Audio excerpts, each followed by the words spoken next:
Yeah, thank you guys. Man, it's so cool. This is not normal. The collaboration between so many powerful organizations. Give it up for Brant, this vision, this mission that he's so orchestrated, and to all of you guys for showing up.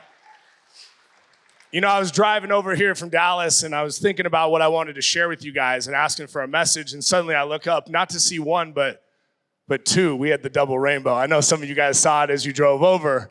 You know, it's interesting as you think back to the story of the flood and what God sent as a promise. That promise was one of hope, right? That rainbow was a symbol. So I encourage you guys to think of that not with some ironic states, not with some chance happening today, but that rainbow anointed just for us being here to definitely challenge the stigma. You know, one thing I want you to hear loud, if you hear nothing else today, it's this.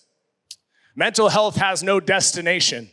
You don't just arrive. I know that we're all seeking for this moment where we feel okay, where we feel all good. But I promise, I say this to our ATF athletes all the time, it's never as good as it seems, and it's never as bad as it seems, right? We have to work from where we are with what is. And in doing that, right, we have to be okay with admitting what is going on. And I promise there's been lots of times in my life where I haven't been okay. And I've just tried to hold on. I tried to suffer a little bit longer by myself. You see, the cool part about suffering together is this intentional self-mastery. Because then we realize that the human experience is very synonymous, right? We can't try to measure our pain against somebody else. We've all endured something. And whether you can see a physical scar today, right, or it's something that may have happened that you maybe never told anybody, this is the forum. This is the place. And there's no better time than a day like today when we start to get some endorphins going. We start to sweat. We think about people like Matt, what he stood for. What he can no longer say is said now through us, through our voices. You see, when I retired from the NFL, it wasn't by choice. It was a shoulder injury that led to a lot of prescriptions, and those prescriptions led to me just wanting to numb myself. Opiate after opiate, Xanax after Xanax. I found myself on the floor of a drug detox unit, puking and shitting all over myself. Just months prior, running down the field for the Seattle Seahawks, playing at the highest possible level. And so the question was, how did I get here? The how was really about fear. And it was about the ego that I had that kept me from asking for help. I wasn't being healthy, selfish. I wasn't being willing to say, hey, it's me over here. I need you.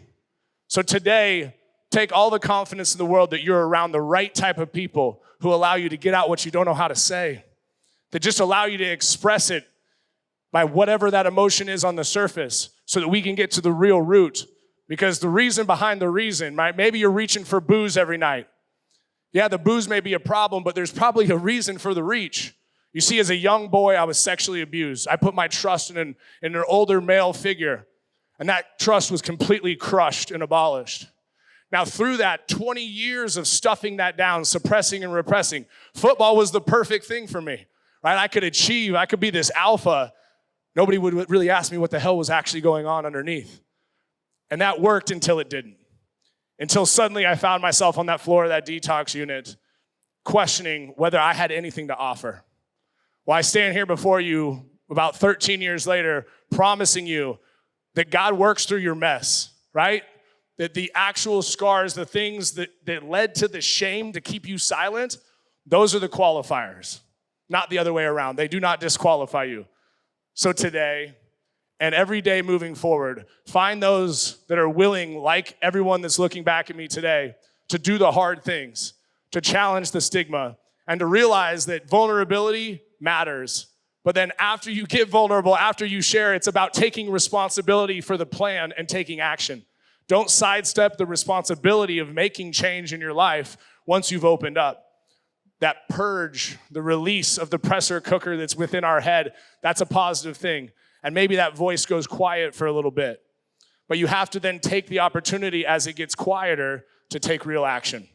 Be a part of organizations like you see here today. I love you guys so much. It's an honor to be here. One more round of applause for the 38 Challenge and Brant.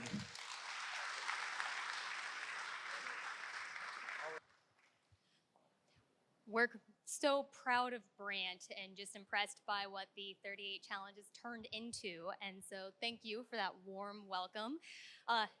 Yeah, absolutely. Better? Yes. Well, you guys, first of all, just a round of applause. Give it up. You all got the 38 Challenge.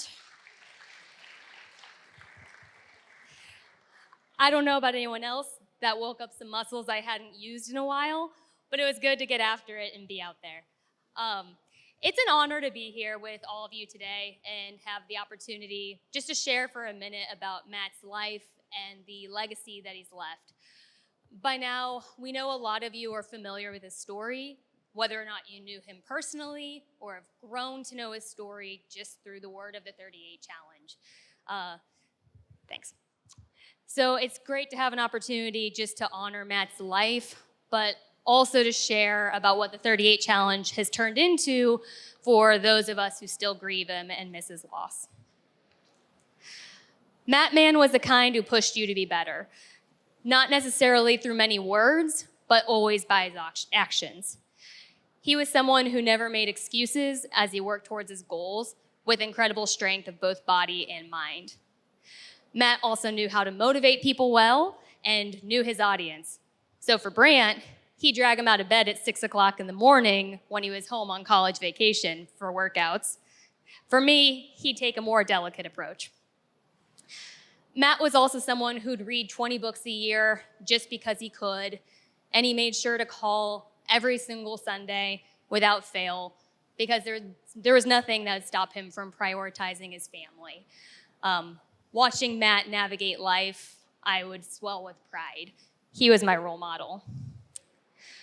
This made the phone call we received on February 19th, 2021, even more shocking. Right before I'd gotten the news about his death, I had been on the phone with a mentor. I had been in an isolated position myself at that season in life as I was the principal leading a school through a pandemic. Right before I got the call, I remember I had been just crying on the phone and telling her that I felt so alone in the job I currently had. I didn't see how it would get better. And it was during that same phone call that I missed a call from my mom and got a couple of urgent text messages.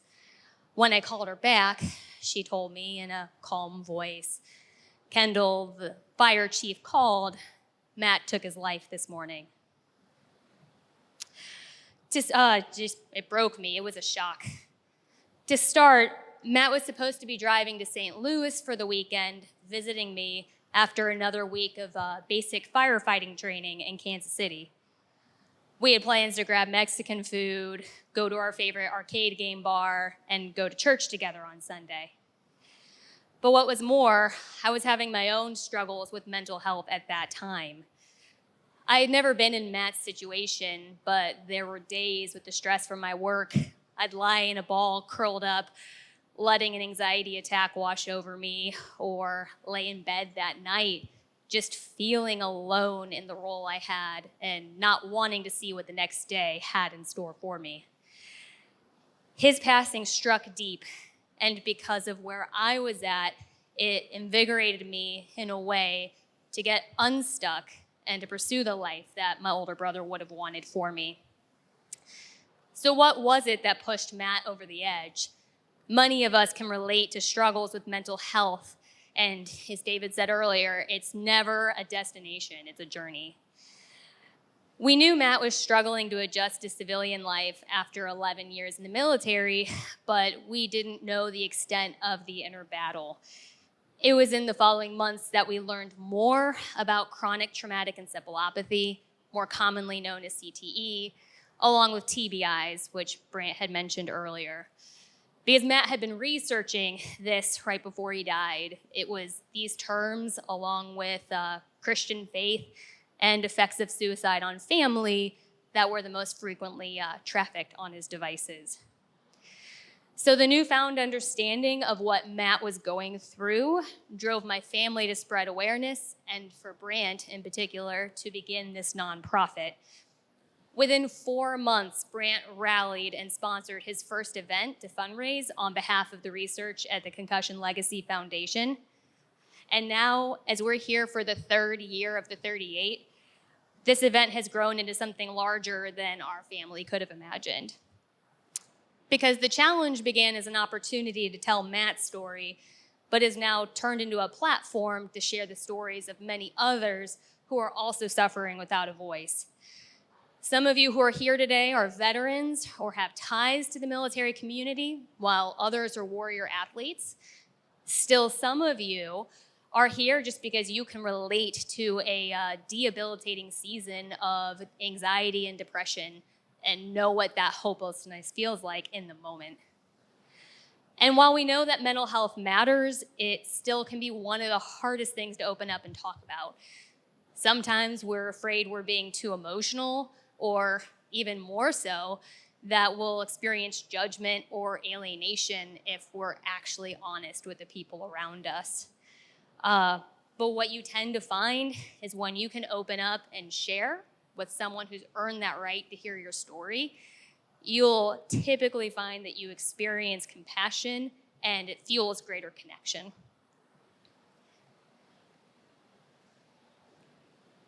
We know that vulnerability is important, but it's easier said than done. We didn't know how to have these conversations with Matt until it was too late. So no matter what caused you to set the early morning alarm clock this morning and come out here, it's the mission of eliminating the stigma and leaning on one another that unite all of us. And in realizing that that's the ultimate goal of the 38 Challenge, I think that Matt would have been proud. He was always really shy about being in the spotlight, but he'd be the first one to have gotten out there and given the workout his all. Thanks, you guys.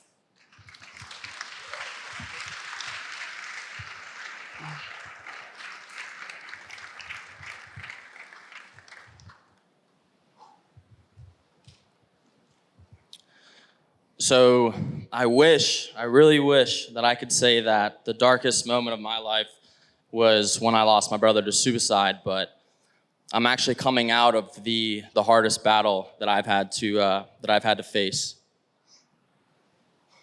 After the momentum of last year's event, I continued to put my head down and to grind, right?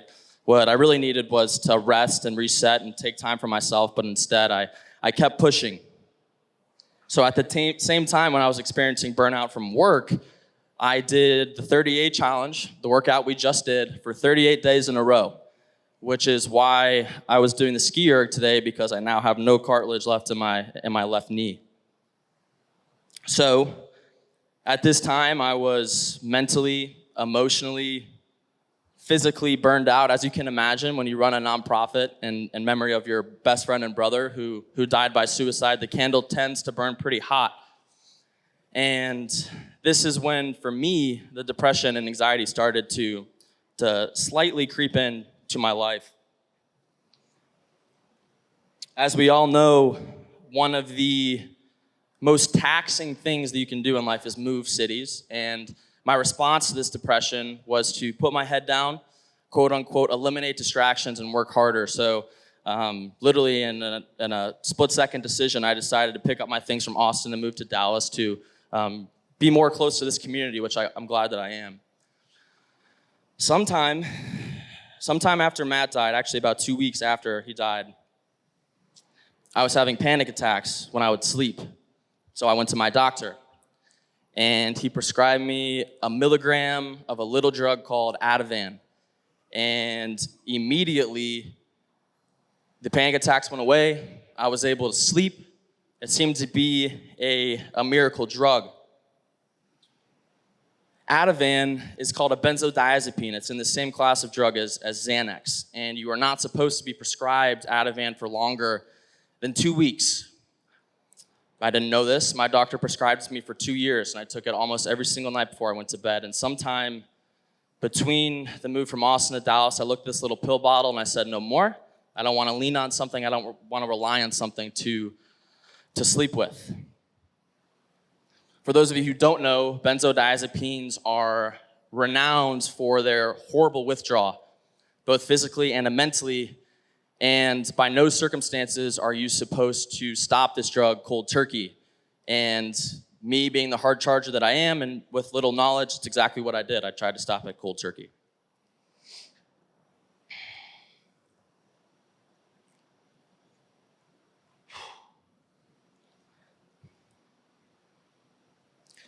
This is, for me, when the anxiety and the depression really started to become horrible, debilitating.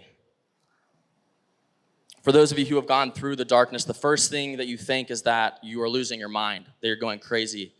And when you wake up every single day in the darkness, the next thing that goes is hope. You feel hopeless. And when you lose hope, it's one of the scariest, most dangerous moments that anyone can experience in their life. The world starts to lose color. Everything seems meaningless. The only feeling you really feel is numb. The anxiety for me felt like spiders were crawling up my skin. Most days started with a panic attack. If I could think about what hell felt like, it probably feels a lot like this. And I can see the look on some of your faces right now, puzzled.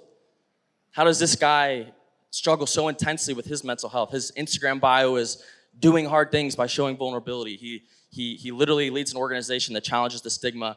Other of you guys may think that I am crazy or that I am weak.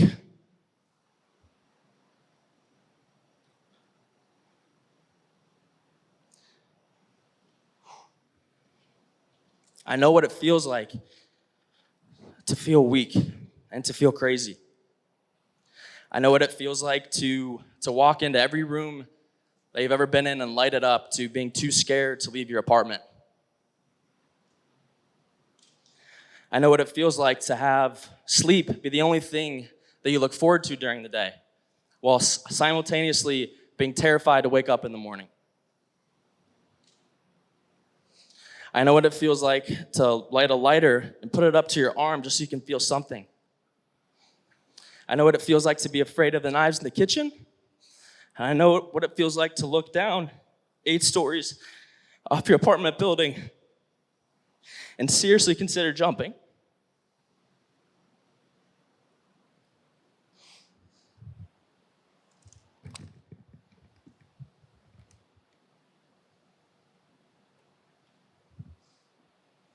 I know what it feels like to want to die.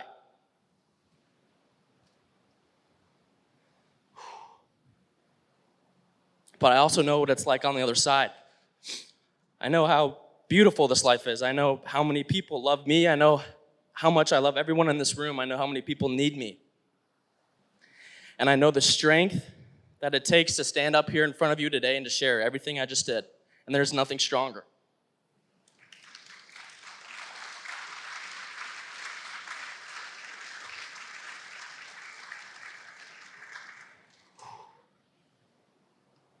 And now I can tell you exactly how I got through the fire.